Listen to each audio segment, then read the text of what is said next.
I can help you walk again. I can help you walk again. The words cut through the silence of the private dining room like a forbidden spell. Unreal, almost blasphemous. Tiffany Ward froze. Her perfectly manicured hand stopped mid-air, the glass of red wine trembling before it touched her lips. Candlelight flickered across the private room at La Lumiere, casting a cold glint against the diamond studs in her ears. Across from her, beyond the velvet rope that separated staff from guests, stood a black man in a janitor's uniform.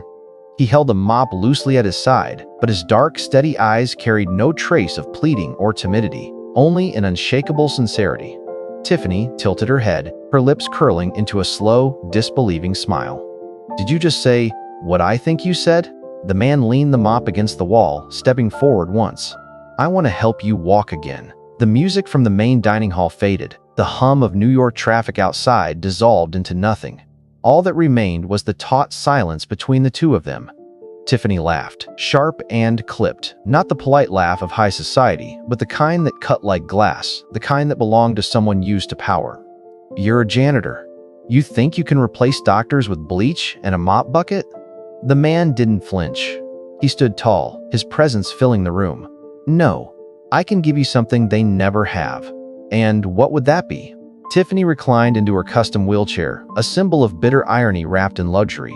"A miracle with that mop of yours?" The corner of his mouth shifted, but his voice stayed calm. A different perspective. Her eyes narrowed. "You've got 5 seconds to walk out before I call security." He spoke evenly. "Actually, I only clean your floors." His tone was matter-of-fact. 3 nights a week, for the last 8 months. Tiffany's hand faltered. Caleb Miller, a black man with quiet brown eyes that seemed to see too much, looked straight at her. Not submissive, not arrogant, just brutally honest. "And in those 8 months," he continued, "I've seen more of you than any mirror ever could."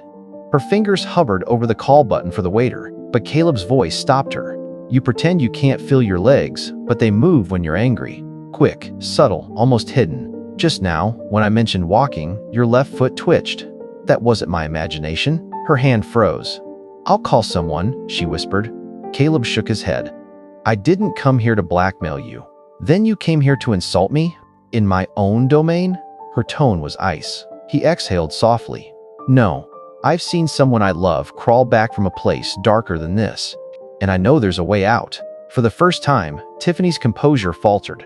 Not because she feared him, but because she feared something worse. Hope. "Ta, I don't need your hope," she said under her breath. "I know," Caleb's voice gentled, "but it's still yours, whether you want it or not." Tiffany turned away, staring through the rain-streaked window. Outside, New York roared on, loud, merciless, unchanging. But inside, time seemed to stop. She set the wineglass down with a soft click. "What's your name, Caleb? And what do you want in return for this uninvited kindness?" He hesitated, then shook his head. "Nothing." Tiffany let out a smaller laugh this time, tinged with weariness. "There's always a price." "Not with me," Caleb said quietly. "I've already paid mine." He pulled a simple card from his pocket, just his name and phone number, and set it by her untouched dessert plate. Then he turned and walked away. "I could have you fired," Tiffany said coldly. Caleb paused only for a moment. His voice was calm, steady. "I know." "Then why risk it?" "Because someone once did the same for me. And it saved my life." He stepped past the velvet curtain, brushed past the hesitant restaurant manager, and disappeared down the quiet hallway. Tiffany sat motionless for a long time. She didn't touch the card. But when her driver took her home to her immaculate townhouse, her hand was curled tight around something in her coat pocket. She couldn't remember when she had picked it up. Across the city, in a modest apartment, Caleb, his tall, broad-shouldered frame leaning against the kitchen counter, sipped tea from a chipped mug. His daughter, Emma, sat at the table, legs swinging, crayons scattered across the paper. "You're late," she said without looking up. "Got caught in a conversation," he answered. Emma paused, her sharp little eyes flicking toward him. "With her again?" Caleb said nothing. "She's sad," Emma said simply. "I can tell, like she forgot how to smile." Caleb managed a faint smile. "Some burdens you can't see, sweetheart. Like your mom's once." He stopped. The warmth from the mug no longer reached his hand. "Yeah, just like your mom's." 4 years earlier, Caleb had watched his wife Kara, a battlefield nurse with unshakable courage, collapse after a devastating miscarriage. One morning, she woke up and declared her legs wouldn't move. The tests, the scans, the specialists all said the same: conversion disorder, psychogenic paralysis. "We can't treat what isn't physically there," one doctor had told him, but Caleb refused to give up. He studied, he stayed, he carried her through the tremors, and little by little, she returned. She stood again. Kara later joined Doctors Without Borders. 6 months later, she was gone, killed in a traffic accident in Haiti. The loss was unbearable, but she had left behind more than just a child. She had left Caleb with fire, the belief that some wounds bleed only inside, yet can destroy a life just the same, and only those who have been broken know how to help put others back together.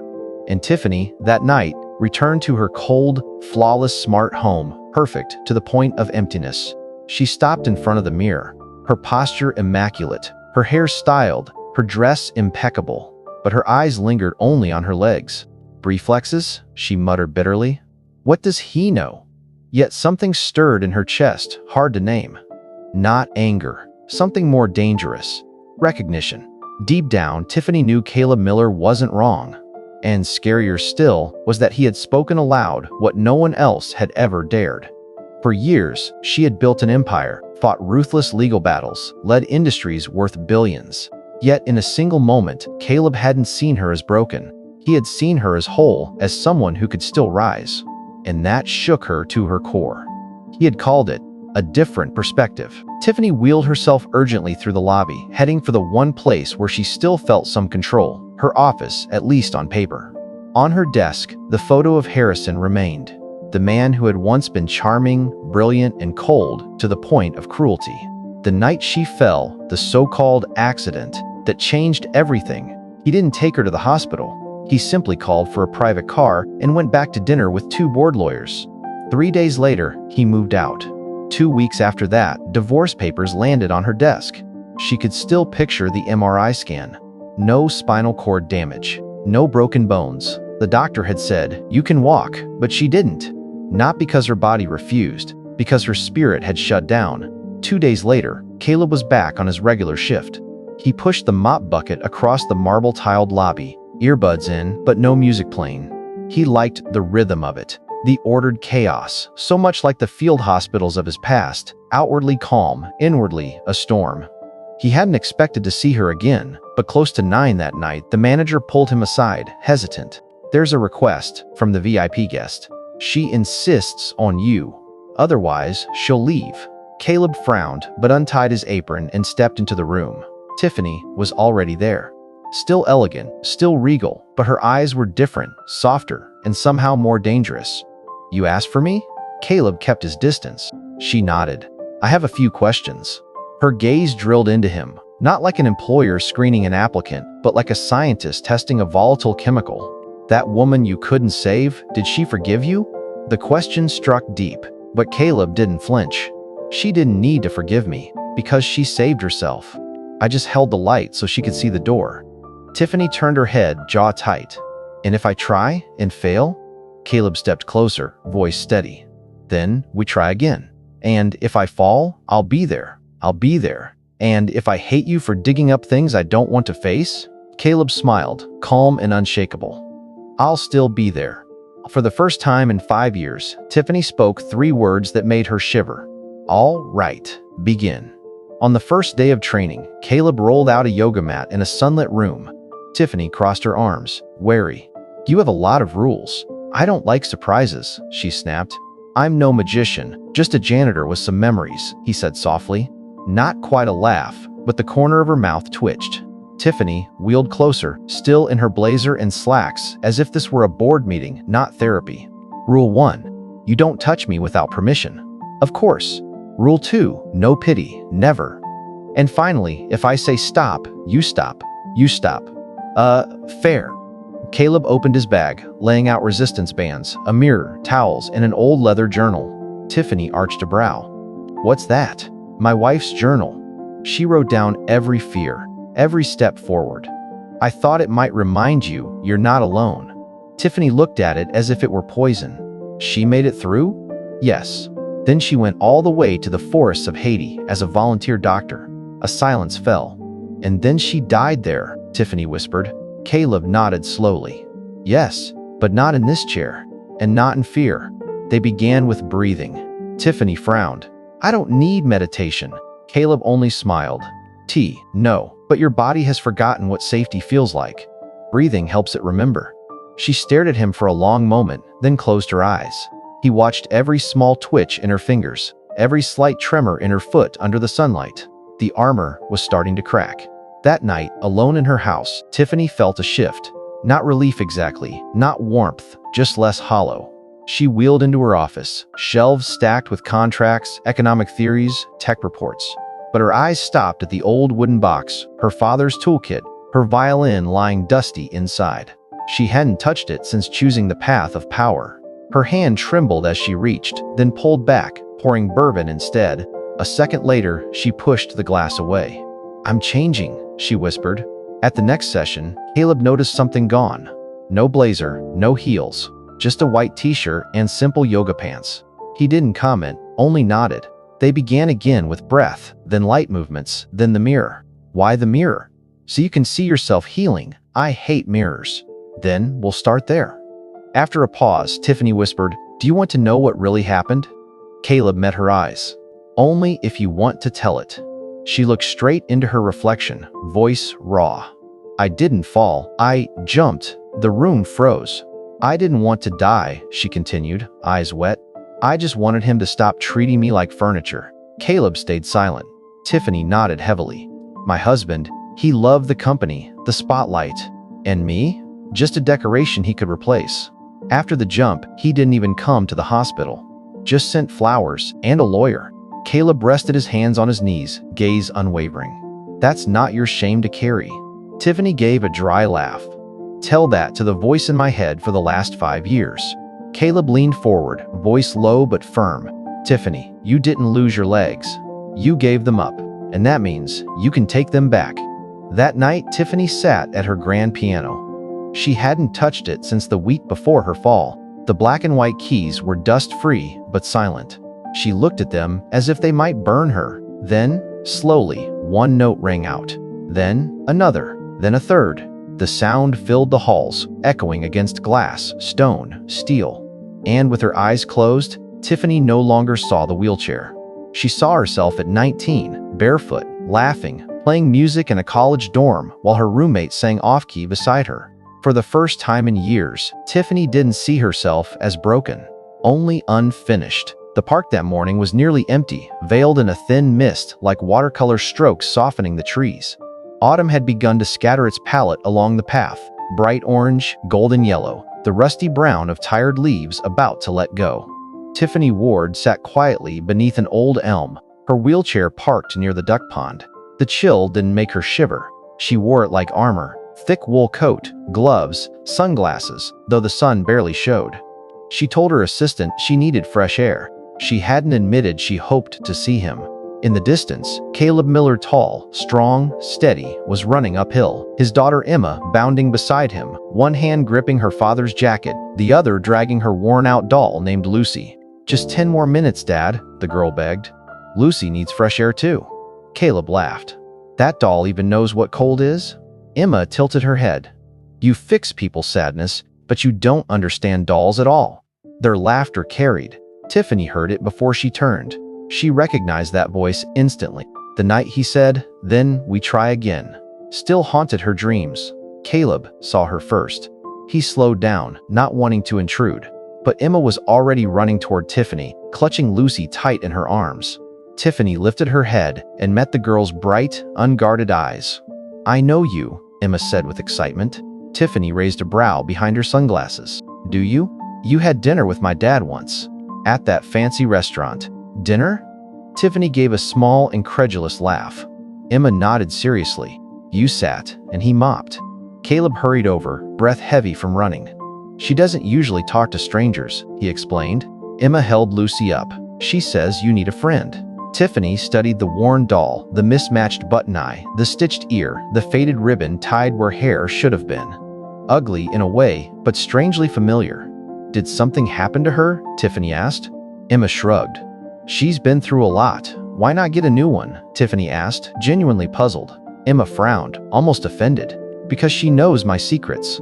Tiffany stared for a long moment, then reached down. May I hold her? Emma handed Lucy over with all the seriousness of a ceremony. Tiffany lifted the doll as if it were made of fragile glass. You stitched her back together yourself? Yes, Emma replied. I didn't want her to feel abandoned just because she was broken. Broken things are people too. Caleb stood frozen, his chest tightening. Tiffany whispered, Who told you that? My mom did, Emma said softly. The words struck Caleb like a stone. He had never explained Kara's illness in detail, only that her heart had been sad. But Emma had understood more than he realized. Tiffany handed Lucy back. Do you want her to stay with you for a while? Emma asked suddenly. Tiffany blinked. Why would I? Because you look lonely inside, Emma said. That's worse than being lonely outside. The child's words slipped into Tiffany like a draft of cold air through a locked door. She swallowed hard. I don't know what to say. You don't have to, Emma smiled. Lucy doesn't talk much either. You'd be a good match. Tiffany let out a laugh, strange and rusty, but warm in her chest. When Emma ran off to feed the ducks, Caleb sat down beside Tiffany. He didn't speak, just let the silence do its work. She's remarkable, Tiffany sighed. Like her mother, Caleb said, his gaze distant. Tiffany shook her head. I've never been good with kids. That's because most people forget they were kids once, he replied gently. She shot him a glance. You sound less like a janitor and more like a psychologist who lost his way. Caleb chuckled. I've cleaned up more than just floors. Tiffany smirked faintly, then lifted Lucy again. She told me broken things are people. Caleb nodded. Her voice dropped. I haven't felt like a person in a long time. More like a display piece look, but don't touch. Beautiful, but empty. Not empty, he murmured. Just waiting for the right touch.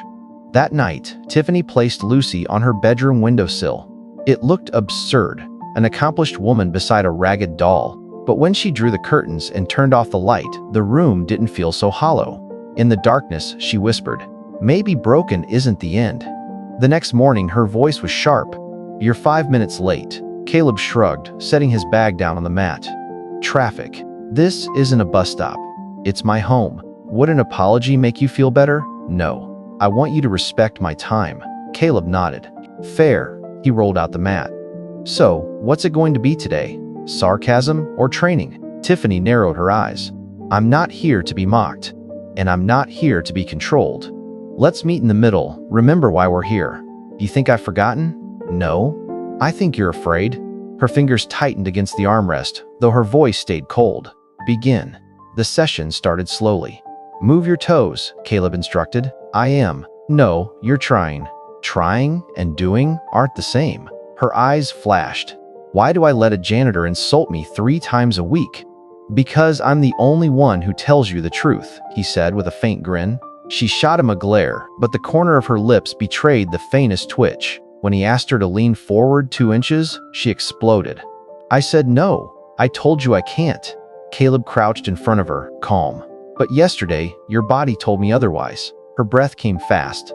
Do you know what it feels like to want something so desperately, only for your body to betray you? She demanded. I do, Caleb said steadily. Her eyes narrowed. What could you possibly know? My wife used to scream in her sleep, he said quietly. She would wake up, paralyzed, shaking, begging me to tell her it wasn't real. But it was, every night, for almost a year. Tiffany froze. The fire in her eyes flickered, not gone, but dimmed. What healed her? She whispered, her breathing uneven. Time, Caleb said. And the truth. Then tell me the truth, she pressed. He didn't hesitate. You're not broken. You're protecting yourself. This paralysis isn't weakness. It's a wall your mind built to keep you safe. So tall, you can't even see past it yourself. Tiffany swallowed hard. And you think you'll tear that wall down? No, Caleb said calmly. I think you will. She spun her chair toward the wide window, where her reflection stared back, poised, elegant, untouchable.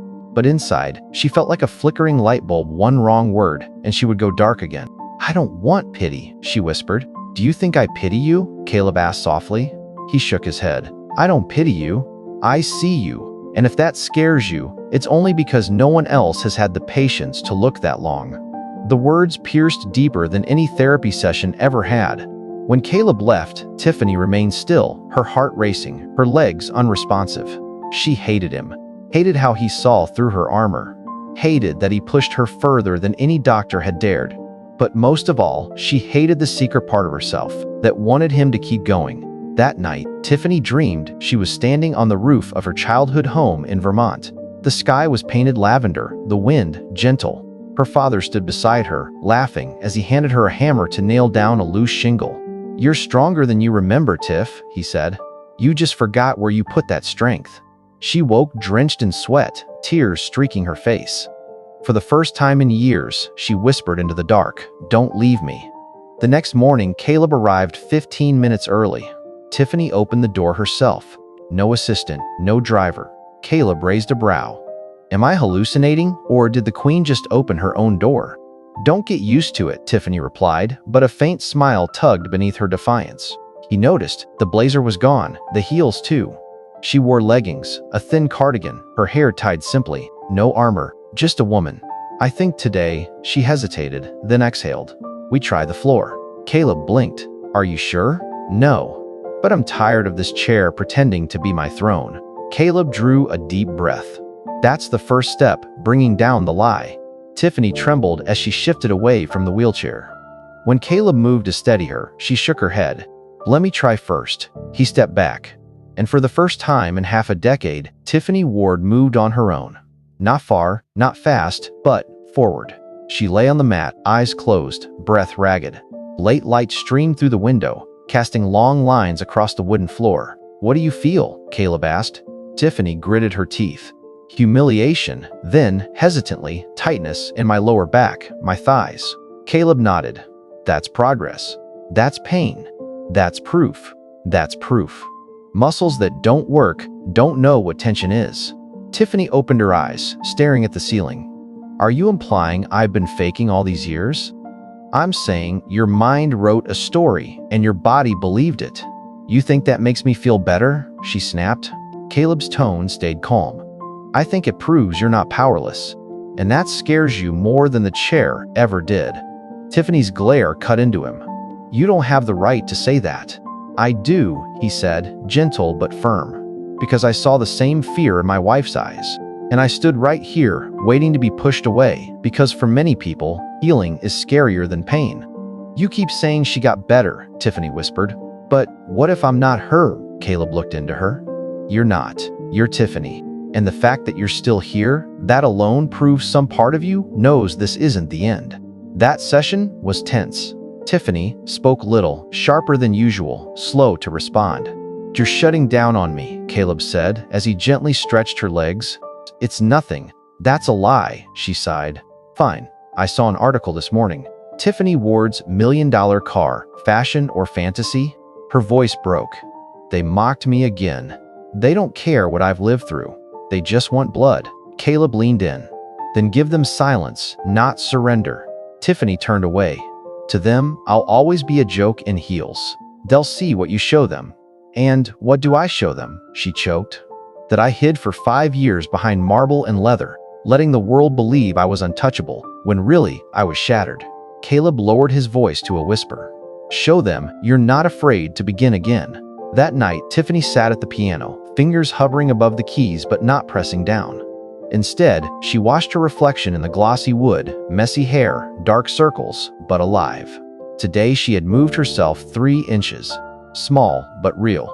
She placed a hand on her thigh, almost not believing it. She had felt it. The next morning, Caleb walked in to find Tiffany already on the mat.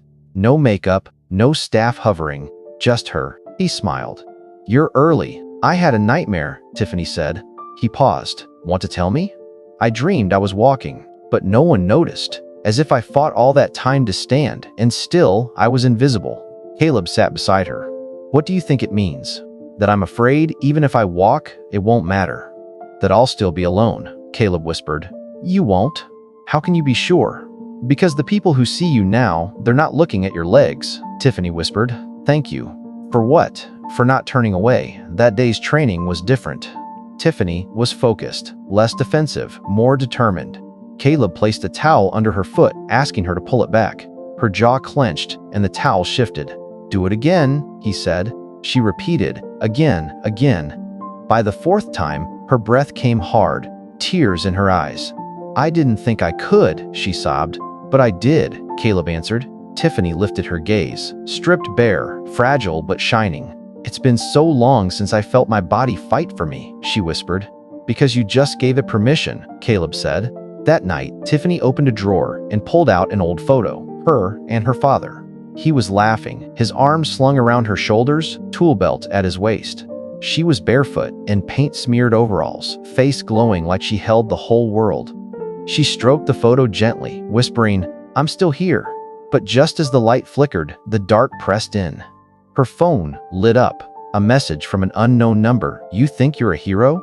You're still just a fraud. Some things don't deserve a second chance."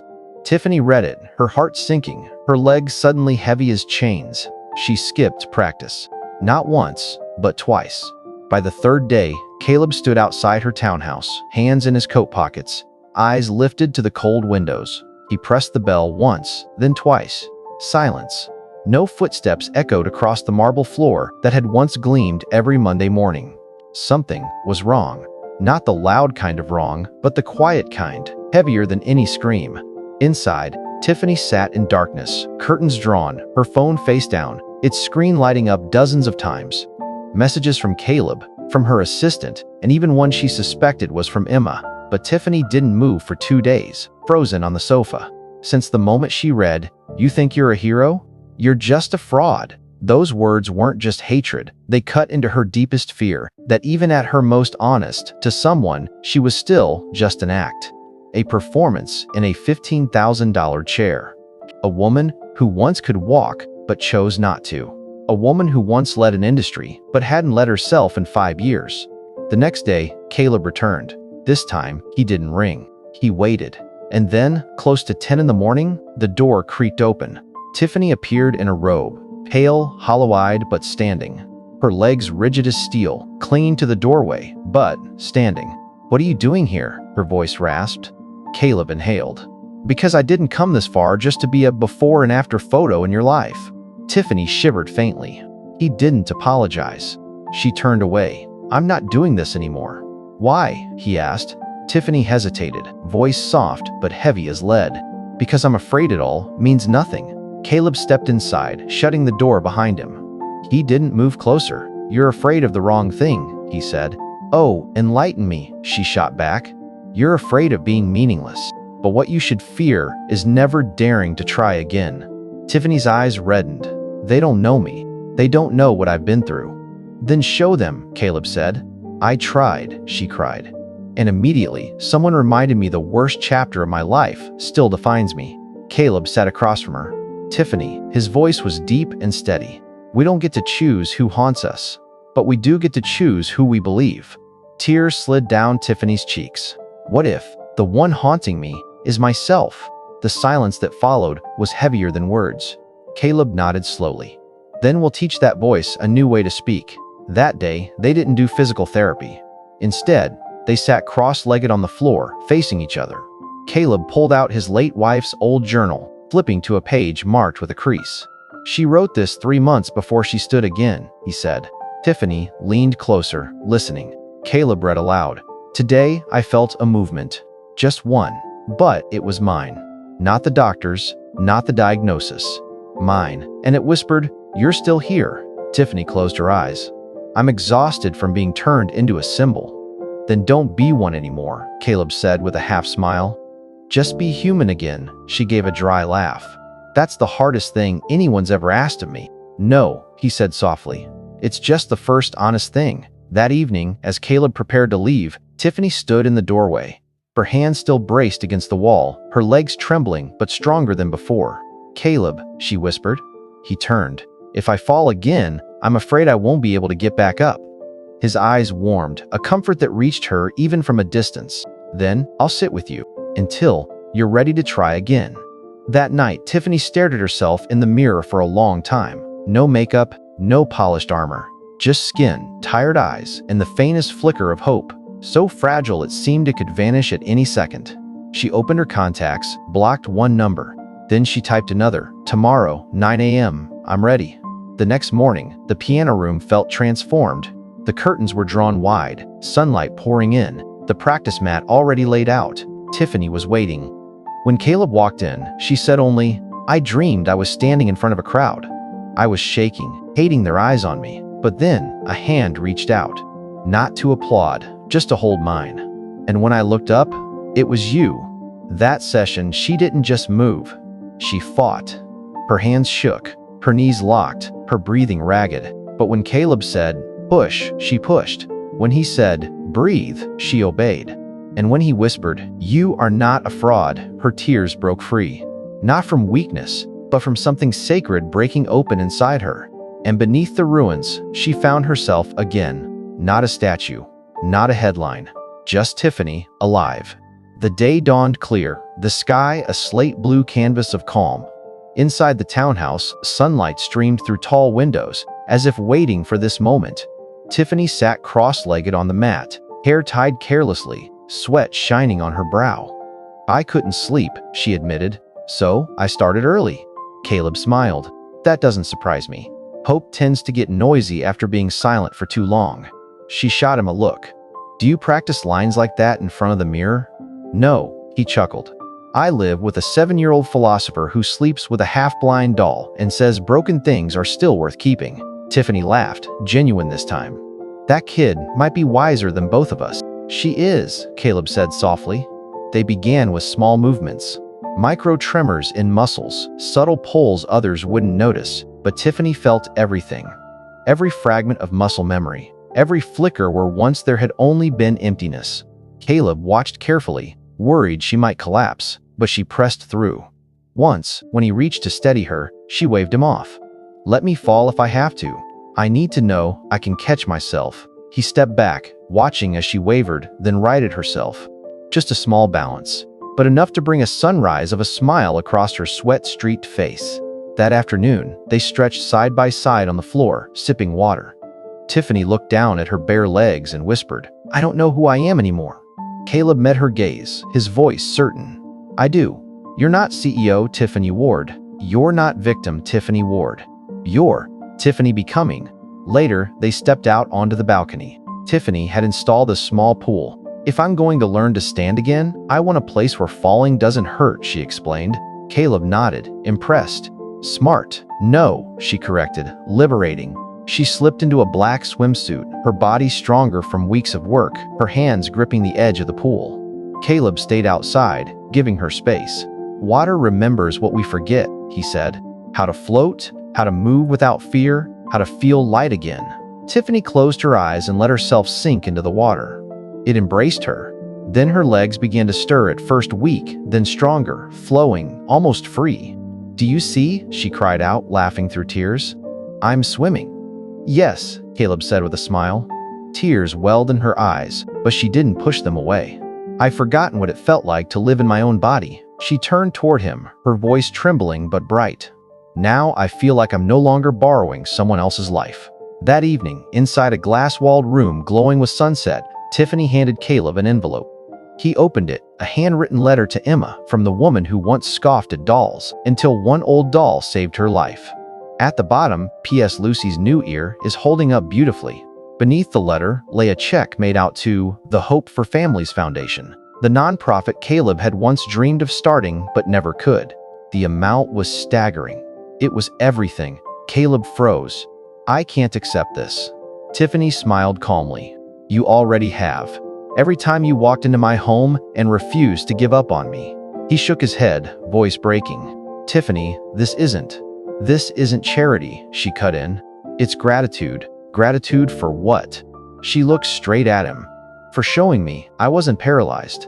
I was only paused." That night, Caleb sat alone at his small wooden kitchen table. Emma slept soundly in the next room. He read the letter again, then picked up his phone, typing 2 words, "You're walking." The reply came instantly, "Not yet, but in my dreams, I'm dancing." The next morning, Tiffany took 2 full steps in the water, unassisted.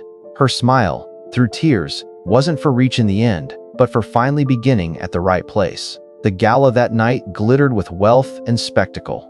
Crystal chandeliers blazed overhead, string instruments played, and waiters in tuxedos glided across polished marble like shadows. Tiffany Ward arrived fashionably late, as expected. Her assistant wheeled her in, draped in a navy gown that hugged her figure, her hair swept high, her makeup soft and flawless. On the outside, she was sculpted elegance. Inside, a storm raged. The event was her foundation's annual fundraiser for spinal injury research, the biggest night of the year. And it was also the stage where every eye would judge her.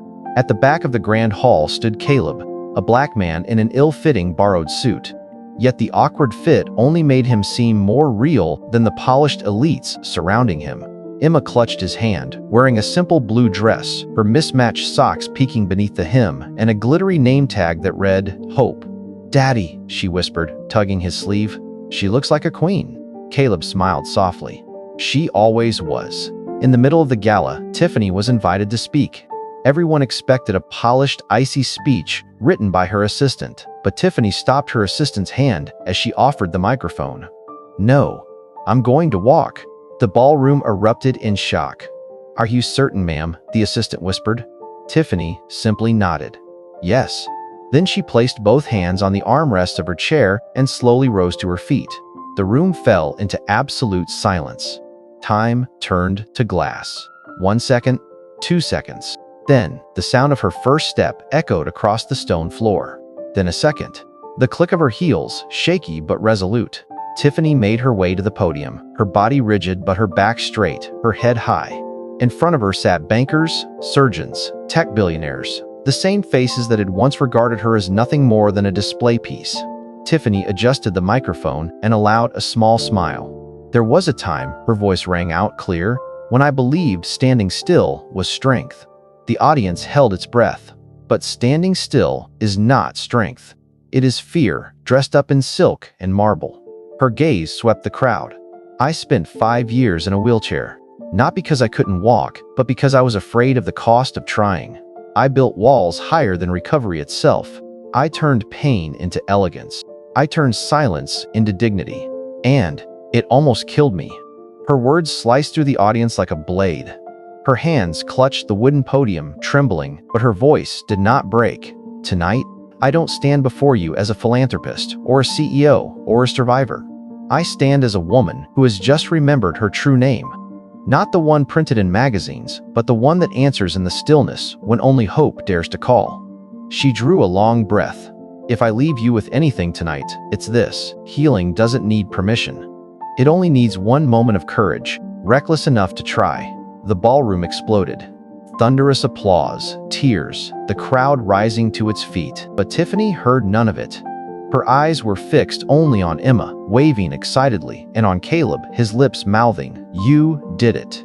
Tiffany gave a small nod. "No, we did it." After the gala, on the quiet rooftop, Tiffany slipped off her high heels and sat on the stone ledge, her legs dangling. Caleb came over and handed her a cup of hot tea. "You're full of surprises," he teased. Tiffany smirked. "And you're full of metaphors. Let's call it even." They sat in silence for a long while. Tiffany finally turned to him. "When I stood tonight, I didn't feel proud. I didn't feel strong. I just felt free." Caleb nodded. "Freedom doesn't come from walking." "No," she smiled softly. "Freedom comes when you decide to stop standing still." A breeze lifted the hem of her dress. In her eyes, something new glimmered, softer, unguarded. "Do you know what the scariest part was tonight?" "What?" "That after all these years, all this pain, it worked," Caleb answered quietly. "You mean, you worked?" Tiffany sighed, whispering, "Can I say something?" "Something I haven't said in a very long time." Caleb turned. "You can say anything." She leaned her head on his shoulder and murmured, "I'm tired. I don't want to stand alone anymore."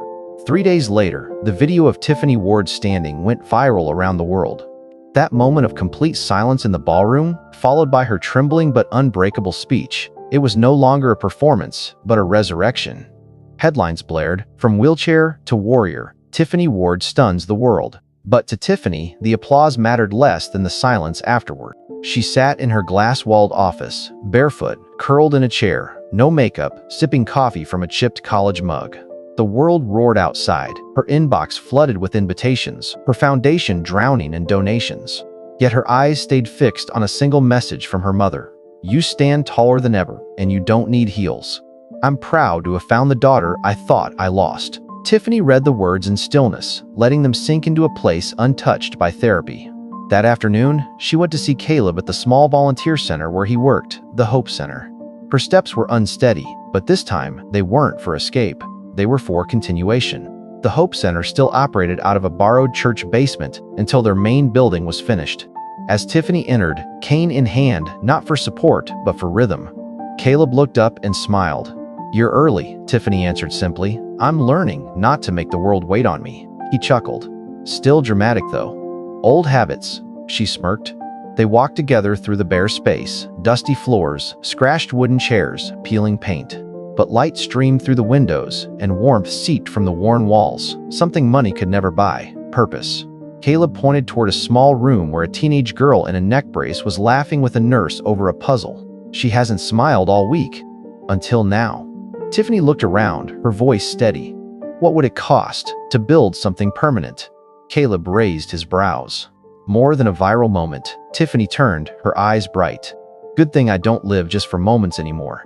That evening, Tiffany appeared on a national talk show. The chair was comfortable, the questions were not. The host leaned forward. Many call this a miracle. Do you? Tiffany gave a small smile. I call it something harder than a miracle. I call it work. The crowd roared with applause. But doctors once said you would never walk again. Where did you find the strength? Tiffany answered firmly. Strength wasn't in my legs. It was in the moment I let someone see me when I was too ashamed to look at myself. The host hesitated. Who was that person? Tiffany stared into the camera. A janitor, with calloused hands and a heart scarred by loss, but wiser than any expert I ever hired. The clip was viewed more than 20 million times in just 2 days. Not because it was dramatic, but because it was true. And in a world drowning in glittering images, truth always knows how to strike the heart. On Saturday morning, Tiffany went to the local elementary school where Emma's class was holding a community fair. She hadn't known Emma had sent her a hand-drawn invitation, "You're my hero learning to walk." Tiffany laughed when she read it, but something warm stirred inside her. Standing by the bake sale table, she felt as awkward as she had in college. Caleb teased, "Your reputation brought you here, huh? I promised you luxury, and you got mini lemon bars." Emma ran up, clutching Lucy the doll. "Miss Tiffany, can I show you my project?" Tiffany bent down slowly. No wheelchair, no help. Lead the way. Inside, taped to the wall, was a simple stick figure drawing, a person rising from a wheelchair. Above it, in messy handwriting, "Sometimes heroes don't wear capes, they carry courage."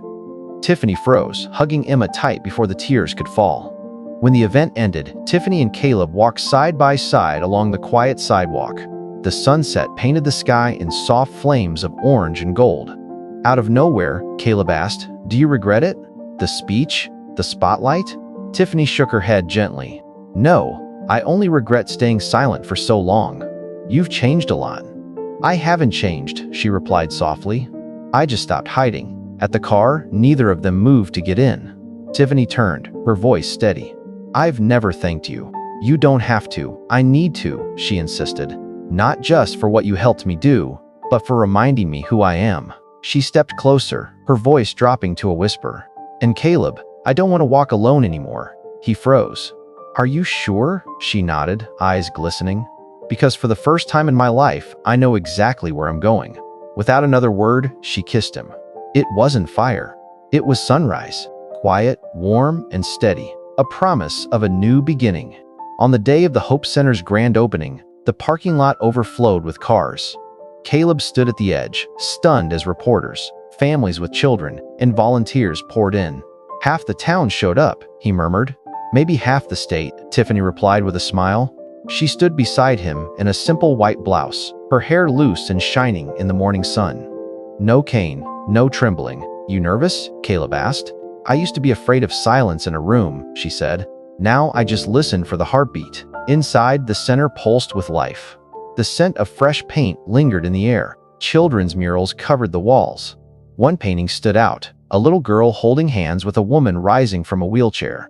Beneath it, in bold letters, the words read, "Healing isn't about going back to who you were. It's about becoming who you were meant to be." Emma had chosen the quote. Tiffany had painted it herself. At the ribbon, Tiffany touched Caleb's hand, stopping him. "Wait." She stepped forward to the microphone, her voice clear and steady. "Before we open these doors, I want to say something simple. This center doesn't exist because of donations or media coverage. It exists because one man who once mopped floors believed in something louder than silence and gave it a name: hope." The crowd went still. Tiffany turned toward him. "Caleb Morgan, you didn't just help me walk. You helped me live." The ribbon fell with a soft snip. Together, they pushed the doors open. Children ran in first, families followed, cameras flashed. Somewhere inside, an old piano salvaged from a closed-down rec center began to play. Later, on the balcony overlooking the city, Tiffany stood with the wind lifting her hair as Caleb joined her. "Nice speech," he said quietly. "Thank you," she answered. "I made it up as I went." They stood in silence, listening to the laughter of children echo through the halls. Tiffany turned to him, eyes shining. "You know, when I first met you, I thought you were just a janitor." Caleb raised an eyebrow. "I was." "No," she said softly, shaking her head. "You were a mirror, and I hated what I saw in myself until you saw something different." His throat tightened. "All I saw was a woman with fire in her eyes who didn't realize she still had matches left." Tiffany laughed, a full, unguarded laugh. Then she extended her hand. "Dance with me. There's no music, there's wind, there's light. That's enough." They moved slowly, their shadows twirling across the rooftop. Two lives once broken, now whole in a way no diagnosis could ever define. "I never dared dream of this," she whispered. "Me neither," he said. "But here we are." They leaned their foreheads together. "It wasn't a miracle." "No," she whispered. "It's love." The weeks passed and the world kept moving, but something in the air felt different. In a diner across town, a waitress read Tiffany's story and picked up the phone to call her mother after years of silence. In a hospital, a veteran who had given up asked to try therapy one more time. And in a small bedroom with glow-in-the-dark stars on the ceiling, Emma slept peacefully between Caleb and Tiffany, one tiny hand holding each of theirs. Caleb glanced at Tiffany and whispered, "She's going to be all right." Tiffany smiled in the dark. "She already is, and so are we." Outside, the full moon glowed bright. A soft breeze drifted through the open window. Inside that little room, three hearts beat in perfect rhythm, no longer waiting to walk, but already dancing in the light. If this story touched your heart, take a deep breath. Sometimes, it only takes one kind act, one unexpected encounter, to change a life forever. Where are you watching from? Drop your city or country in the comments below. We'd love to know. And if you enjoy stories of healing, hope, and human kindness, don't forget to subscribe and turn on notifications so you never miss the next one. Thank you for spending your time with us. Your presence means more than you know. Until next time, stay kind, stay hopeful, and remember, love can rewrite any ending. If this story touched your heart, take a moment to like the video and subscribe to the channel. Don't forget to turn on the notification bell so you never miss the next story that inspires and heals. We'd also love to hear from you. Share your thoughts or feelings in the comments below. Every word you leave isn't just feedback, it's a spark that helps us keep building a community of hope and kindness together.